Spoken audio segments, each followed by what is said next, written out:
ക്രിസ്തുവിൽ പ്രിയരെ, വചനയാത്രയിലേക്ക് സ്വാഗതം. ഇന്നത്തെ വിചിന്തന വിഷയം വിശുദ്ധ ലൂക്കായുടെ സുവിശേഷം 6-ാം അധ്യായം 1 മുതൽ 5 വരെയുള്ള സാബത്ത് വിവാദമാണ്. സാബത്തിനെ രക്ഷാകരമായി യേശു പ്രയോജനപ്പെടുത്തുന്ന രണ്ടാമത്തെ സംഭവമാണിത്. ഒരു സാബത്ത് ദിവസം യേശുവും ശിഷ്യന്മാരും ഗോതമ്പ് വയലിലൂടെ പോയപ്പോൾ ശിഷ്യന്മാർ കതിർ പറിച്ച് കൈകൊണ്ട് തിരുമ്മി ഭക്ഷിച്ചു. അയൽക്കാരൻ്റെ വയലിലൂടെ പോകുമ്പോൾ കൈകൾ കൊണ്ട് കതിരുകൾ പറിച്ചെടുക്കാൻ നിയമാവർത്തന പുസ്തകം 23-25 അനുവദിക്കുന്നു. എന്നാൽ അരിവാൾ കൊണ്ട് കൊയ്തെടുക്കരുത്. യേശുവിൻ്റെ ശിഷ്യന്മാർ സാബത്തിൽ ഗോതമ്പ് കതിരുകൾ പറിച്ചത് സാബത്ത് വിവാദത്തിന് കാരണമായി. കാരണം പുറപ്പാടിൻ്റെ പുസ്തകം 20-ാം അധ്യായം 10-11 വാക്യങ്ങളിൽ സാബത്തിൽ ജോലി ചെയ്യരുതെന്ന നിയമമുണ്ട്. ഈ നിയമം ശിഷ്യന്മാർ കതിർ പറിച്ച് കൈകൾ കൊണ്ട് തിരുമ്മുക വഴി ലംഘിച്ചു.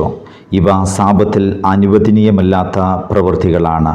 മിഷ്നയിൽ സാബത്ത് പാലനത്തിൻ്റെ നിയമം വ്യാഖ്യാനിച്ച് സാബത്തിൽ ചെയ്യരുതാത്ത 39 ജോലികളുടെ ലിസ്റ്റ് തയ്യാറാക്കിയിട്ടുണ്ട്. അതനുസരിച്ച് സാബത്തിനോടനുബന്ധിച്ചിട്ടുള്ള 4 ജോലികൾ ശിഷ്യന്മാർ ചെയ്തു. അവ കൊയ്തു, മെതിച്ചു, പാറ്റി, ഭക്ഷണം തയ്യാറാക്കി എന്നിവയാണ്. ഈ കാരണത്താൽ ഫരിസേയർ യേശുവിൻ്റെ ശിഷ്യന്മാരെ സാബത്ത് ലംഘിച്ചതിൻ്റെ പേരിൽ ചോദ്യം ചെയ്യുന്നു. സാബത്താചരണം യഹൂദമതത്തിൻ്റെ പ്രഥമ അനുഷ്ഠാനമായിരുന്നു. അത് അവരുടെ ആചാരാനുഷ്ഠാനമായി മാറി. കാരണം സാബത്താചരണം പഴയ നിയമത്തിൻ്റെ ആരംഭത്തിൽ യഹോവയായ ദൈവം നിഷ്കർഷിച്ചതായി അവർ വിശ്വസിച്ചു.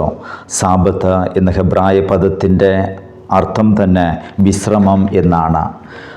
അതായത് സൃഷ്ടാവായ ദൈവം 6 ദിനങ്ങൾ കൊണ്ട് സൃഷ്ടി പൂർത്തിയാക്കി 7-ാം ദിവസം സൃഷ്ടികർമ്മത്തിൽ നിന്ന് വിരമിച്ച് വിശ്രമിച്ചു. ഇതിൻ്റെ ഓർമ്മയായിട്ടാണ് സാബത്താചരണം ആരംഭിച്ചത്. ദൈവത്തിൻ്റെ മാതൃക ദൈവജനത്തിൻ്റെയും മാതൃകയാണ്. ആയതിനാൽ ഇസ്രായേല്യർ 6 ദിവസത്തെ അധ്വാനത്തിന് ശേഷം 7-ാം ദിനം വിശ്രമിച്ചു. അത് ദൈവത്തിനായി സമർപ്പിതമായ ദിനമായി ആചരിച്ചു. ഈ വിശ്രമ ദിനമാണ് സാബത്ത്. ദൈവത്തിൻ്റെ പരിശുദ്ധി, സാബത്തിൻ്റെ പരിശുദ്ധി ദൈവം ഇസ്രായേൽ ജനവുമായുള്ള ഉടമ്പടിയിലൂടെ സംജാതമാകുന്ന ബന്ധമാണ്. ഈ സാബത്താചരണത്തിന് 2 മുഖങ്ങളുണ്ട്. ഒന്നാമതായി കർത്താവിന് വേണ്ടി നീക്കി വയ്ക്കപ്പെട്ട ദിനമാണ്. രണ്ടാമതായി സാബത്തിന് സാമൂഹ്യ മാനമുണ്ട്. ഈ സാമൂഹ്യ മാനം രക്ഷാകര ചരിത്രത്തിൻ്റെ ഭാഗമാണ്. ഇസ്രായേല്യർ ഈജിപ്തുകാരുടെ അടിമത്തത്തിൽ കഴിഞ്ഞിരുന്ന വേദനയുടെ ദിനങ്ങളും കർത്താവിൻ്റെ ശക്തമായ കരങ്ങളുടെ സഹായത്താൽ മോചനം ലഭിച്ചതിൻ്റെ സ്മരണ പുതുക്കുന്ന ഓർമ്മയായിട്ടാണ് ദിനവൃത്താന്തം 5:15 സാബത്തിനെ വിവക്ഷിച്ചിരിക്കുന്നത്. സാബത്ത് യഹൂദരുടെ മതാചാരങ്ങളുടെ സത്തയും കേന്ദ്രവുമാണ്. യഥാർത്ഥത്തിൽ യഹൂദ വിപ്രവാസാനന്തരമാണ് സാബത്ത് അനുഷ്ഠാനങ്ങൾ കഠിനമായി തീരുന്നത്. അപ്രമാണിക ഗ്രന്ഥമായ ജൂബിലിയുടെ പുസ്തകത്തിൽ സാബത്തിൻ്റെ നിർബന്ധ നിയമാനുഷ്ഠാനങ്ങൾ വ്യക്തമായി വിവരിക്കുന്നു. വിവാഹം മുതൽ ആഹാരം പാകം ചെയ്യുന്നതും തീ കത്തിക്കുന്നത് പോലും സാബത്തിൽ നിഷിദ്ധമായിരുന്നു. അനേകം ലിഖിത നിയമങ്ങളും അതിൻ്റെ ഉപനിയമങ്ങളും വഴി ഞെരുക്കമുള്ളതായിരുന്നു സാബത്താചരണം. സാബത്ത് സ്വർഗീയ മഹത്വീകരണത്തിൻ്റെ മുന്നാസ്വാദനം എന്ന നിലയിൽ അന്നേ ദിവസം ജോലി ചെയ്യുന്ന ഏവനും മരണത്തിന് വിധിക്കപ്പെടണം എന്നതാണ് നിയമം. അങ്ങനെ സാബത്താചരണം ദൈവദൃഷ്ടിയിൽ അമൂല്യവും ബഹുമാന്യവുമായി അവർ കരുതി. സാബത്തിൻ്റെ പരിശുദ്ധിക്കും സന്തോഷത്തിനും കോട്ടം തട്ടുന്ന തരത്തിൽ ഒരു പ്രവൃത്തിയും ചെയ്യരുത് എന്ന് നിഷ്കർഷിച്ചിരുന്നു. ഈ നിഷ്കർഷ ഉള്ളപ്പോഴും മനുഷ്യജീവൻ രക്ഷിക്കുന്നതിനുള്ള പ്രവൃത്തികൾ അനുവദനീയമായിരുന്നു.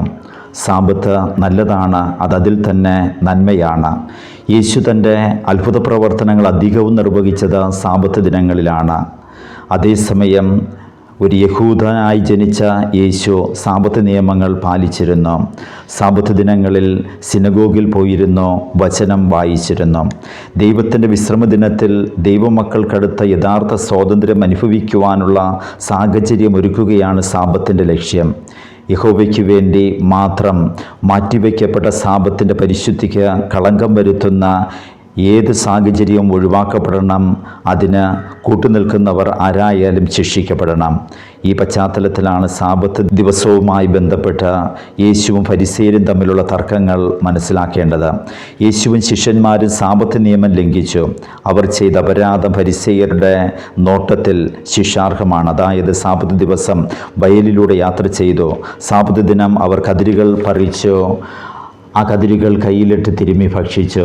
ഫരിസേയരുടെ ചോദ്യത്തിന് യേശു നൽകുന്ന പ്രത്യുത്തരം 1 സാമുവേൽ 21-ാം അധ്യായം 1 മുതൽ 7 വരെയുള്ള വചനങ്ങൾ ഉദ്ധരിച്ചുകൊണ്ടാണ്. ദാവീദ് രാജാവും തനിക്കും സഹചരന്മാർക്കും വിശന്നപ്പോൾ മുഖ്യപുരോഹിതനായ അബിയാതറിൻ്റെ കാലത്ത് ദേവാലയത്തിൽ സൂക്ഷിച്ചിരുന്ന തിരുസാന്നിധ്യത്തിൻ്റെ അപ്പം ഭക്ഷിച്ചു. അത് പുരോഹിതർ മാത്രം ഭക്ഷിക്കുവാനായിട്ടുള്ള അപ്പമായിരുന്നു. അത് സഹചരന്മാർക്ക് ദാവീദ് കൊടുക്കുകയും ചെയ്തു. എന്നാൽ ദാവീദ് നീതീകരിക്കപ്പെട്ടു. നിയമത്തിൻ്റെ അടിസ്ഥാനം കരുണയും നീതിയുമാണ്. കാരുണ്യത്തിൻ്റെ മുമ്പിൽ നിയമത്തിൻ്റെ ചട്ടക്കൂട് തകരുമ്പോഴാണ് യഥാർത്ഥ നീതി പുലരുക. ആവശ്യ സമയത്ത് ദാവീദ് വിശുദ്ധ സ്ഥലത്ത് സൂക്ഷിച്ചിരുന്ന അപ്പം ഭക്ഷിച്ച് തൃപ്തിയായത് നിയമലംഘനമല്ല എങ്കിൽ തൻ്റെ ശിഷ്യന്മാർ തങ്ങളുടെ വിശപ്പ് ശമിപ്പിക്കാനായി കതിരു പറിച്ച് ഭക്ഷിച്ചതും നിയമലംഘനമല്ല. ബിഷപ്പിൻ്റെ മുന്നിൽ ഏത് നിയമവും കാരുണ്യത്തിൻ്റെ മുഖം കൈക്കൊള്ളണം. യേശു നിയമത്തെ നിഷേധിക്കുന്നില്ല, എന്നാൽ സങ്കുചിതവും സ്വാർത്ഥവുമായ നിയമവ്യാഖ്യാനത്തെ എതിർക്കുന്നു. നിയമത്തെക്കുറിച്ചുള്ള സമഗ്രമായ കാഴ്ചപ്പാട് യേശു നൽകുന്നു. നിയമം നന്മ ചെയ്യാനുള്ളതാണ്. നിയമത്തിൻ്റെ വാക്കുകളല്ല, അതിന് അന്തസത്തയാണ് പ്രധാനം. ഫരിസേയർ നിയമത്തിൻ്റെ ബാഹ്യമായ അർത്ഥതലങ്ങൾ വ്യാഖ്യാനിക്കുമ്പോൾ യേശു അതിൻ്റെ ആന്തരിക സത്തയും ആത്മീയതയും വ്യക്തമാക്കി തരുന്നു. സാമ്പത്ത് നിയമത്തിൻ്റെ അന്തസത്ത ദൈവികമാണ്, നന്മ ചെയ്യുവാനുള്ളതാണ്, മനുഷ്യരക്ഷയ്ക്ക് വേണ്ടിയുള്ളതാണ്. ദൈവം നമ്മെ അനുഗ്രഹിക്കട്ടെ.